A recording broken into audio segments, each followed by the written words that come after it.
નમસ્તે. નમસ્તે. આપણું નામ? મારું નામ ઇમરાનભાઈ દિલાવરભાઈ પિંગળી. બરોબર. તાલુકો? તળાજા. જિલ્લો? ભાવનગર. બરોબર. આમાં કપાસમાં તમે કયા ખાતર આપ્યા હતા તે સારામાં સારું આજે રિઝલ્ટ છે?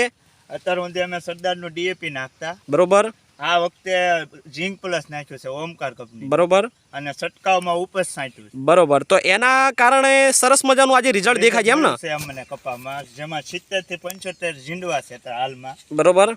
અને કપા બહુ સારો છે કોળ કોણકમાં. બરાબર બરોબર બરોબર. સરસ.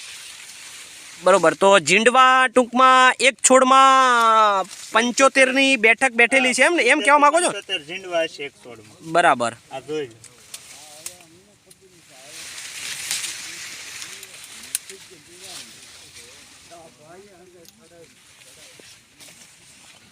બરોબર. સરસ. તો આ વસ્તુ તમે આ વર્ષે વાપરી તો એના કારણે તમને આજે એમ દેખાય છે કે ના ખરેખર આ વસ્તુ ખર્ચાળ નથી? રાખી છે અને ઓછા ખર્ચે સારું રિઝલ્ટ મળે એવું. બરાબર. સરસ. હંધાઈને કેવી છે કે આ વસ્તુ વાપરવા રાખી છે ઓમકાર કંપનીનું ઝીંક પ્લસ. બરોબર. સરસ. Thank you. આભાર તમારો.